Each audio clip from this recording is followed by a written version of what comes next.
क्रमांक पूर्वाध 410 मार्ग में पद्म नाभिक के मनोरथ पर दांदल मोक्ष की कहानी सुनाना।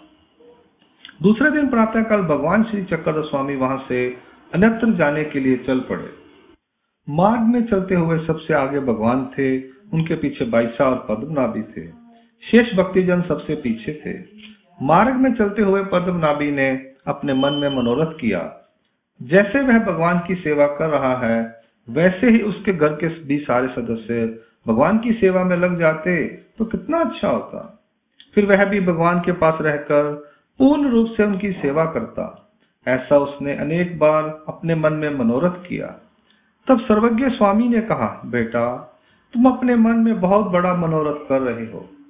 तब बाईसा से भगवान ने कहा, माता इसके पास जो सामान है उसे आप ले लो और इस बालक को यहाँ से वापस भेज दो। फिर बाईसा ने कहा, भगवान क्या बात हो गई, क्या इसने कोई अपराध कर दिया है? इस पर भगवान ने कहा, माता यह बालक अपने मन में मनोरथ करते हुए सोच रहा है कि इसके घर के सभी प्राणी हमारे अनुयायी बन जाएं तो कितना अच्छा हो। फिर यह यहाँ आराम से रहकर सेवा कर सकेगा। यह इसका दोष है। क्या इसके इस मनोरथ से उनकी बुद्धि या भाग्य बदल जाएगा? वे लोग तो पैसे को चाहने वाले हैं और यह उनके पास ही रहे। उनके मन में हमारे प्रति आकर्षण कैसे हो सकता है? माता इसकी स्थिति ऐसी हो गई है जैसे धांधुल पुरुष की थी। धांधुल व्यक्ति की तरह ही यह बालक अपने परिवार के साथ ही मोक्ष को जाना चाहता है। इस पर बाईसा ने कहा, भगवान यह कैसे? तब भगवान श्री चक्रधर स्वामी महाराज ने कहा, धांधुल एक गरीब किसान था। वह खेती के साथ साथ खेती से संबंधित वस्तुएं भी बेचता था। रात के समय उसके कपास के खेत को इंद्र का ऐरावत हाथी चर जाता था। दूसरे दिन उसने देखा कि उसकी फसल को कोई जानवर रोज खा जाता है। एक रात वह अपने खेत की रखवाली के लिए लाठी लेकर बैठ गया। रात को जब वह हाथी चरने आया, उसने कहा, यह किसका बैंसा है? यह बैंसा जिसका भी है, इसको उसके घर ले जाकर उसे दिखाता हूं, फिर उसे शिकायत करूंगा। यह सोचकर उसने उसकी पूंछ को एक हाथ से कसकर पकड़ लिया और दूसरे हाथ की लाठी से उसकी पीठ पर वार किया। लाठी के लगते ही वह आकाश में ऊपर की ओर गया और सीधा स्वर्ग में जाकर पहुंच गया। वहां स्वर्ग में इंद्र आदि देवता सभा भवन में परस्पर बातचीत कर रहे थे। यह धांधुल वहां जाकर खड़ा हो गया। वहां से थोड़ी दूरी पर सोने चांदी के सिक्कों के ढेर लगे हुए पड़े थे। तब इंद्र ने अचानक उसे देखकर कहा, अरे यह मृत्यु लोक का व्यक्ति यहाँ कैसे आ गया? तब उस धांधुल ने कहा, इस अपने भैंसे को आप लोगों बेच क्यों नहीं देते अथवा किसी चोर को दे दो। इसने मेरे सारे खेत की फसल को खा लिया है। मैं अपनी हानि को कैसे पूरा करूं? इस पर इंद्र ने कहा, तेरे खेत की जो भी हानि हुई है उसके बदले में यहाँ पड़े सोने चांदी के सिक्कों को भरकर जितना तू ले जा सकता है ले जा। तब उसने अपने कंधे पर रखी चादर को नीचे बिछाया और उसमें जितने भी सिक्के आते थे उन्हें भरकर बांध लिया। फिर उसने इंद्र से कहा, मैं अब यहां से जाऊं कैसे? तब इंद्र ने कहा, तू आया कैसा था? इस पर उसने कहा, तुम्हारे भैंसे की पूंछ पकड़कर।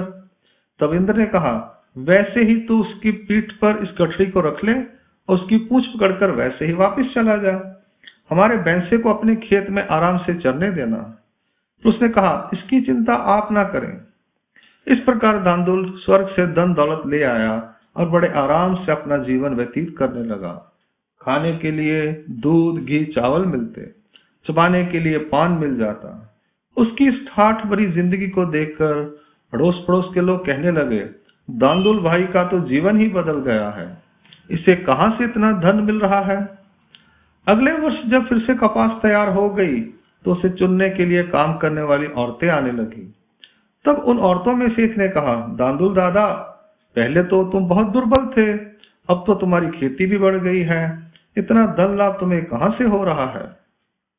उनकी उत्सुकता को शांत करने के लिए उन्हें स्वर्ग में जाने की अपनी सारी कहानी सुना दी।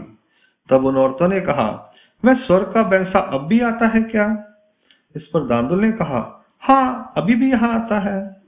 तब उन लोगों ने कहा कि फिर उन्हें भी वहां एक बार ले चलो। फिर उसने कहा, आप सब लोग कल शाम को यहाँ आ जाना, मैं आप सबको ले चलूंगा। तब दूसरे दिन शाम को वे सब लोग वहां आ गए। फिर दांदुल दादा ने कहा, आप सब लोग मेरी कमर को पकड़ लो और परस्पर एक दूसरे को भी पकड़े रहना। फिर उसने भैंसे की पूंछ पकड़ी और लाठी से उसे मारा तो वह ऊपर उठ गया और चल पड़ा स्वर्ग की ओर। रास्ते में एक औरत ने पूछा, दांदुल दादा, स्वर्ग में क्या क्या मिलता है? इस पर उसने कहा, सब कुछ मिलता है। अब वे सब स्वर्ग के मध्य में पहुंच गए थे। तब एक अन्य औरत ने पूछा, वहां कपास भी मिलती है क्या? इस पर उसने कहा, हाँ मिलती है। तब उसने कहा, एक दाम में कितनी आती है? तब दांदुल दादा ने बिना सोचे समझे ही अपने दोनों हाथों को छोड़कर बताना चाहा कि इतनी, तो वे धड़ाम से नीचे धरती पर आकर गिर पड़े और इस धरती की गोद में समा गए। ऐसे ही यह उस दांदुल के समान ही अपने परिवार के साथ मोक्ष को पाना चाहता है। इस बात को सुनकर सारे भक्तिजन हंस पड़े। फिर भगवान श्री चक्रधर स्वामी महाराज ने मुस्कुराते हुए कहा, माता, स्वर्ग में उसने कभी कपास देखी भी थी क्या?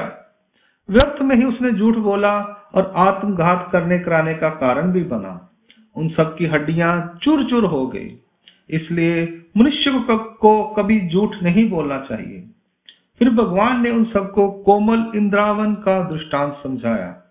कोमल इंद्रावन के फल को तोड़ने का प्रयत्न किया जाए तो वह लता से टूटकर हाथ में आ जाता है, पर जब वह कठोर हो जाता है तो उसे तोड़ा जाए तो जड़ों सहित उसकी बेल हाथ में आ जाती है, पर वह टूटता नहीं।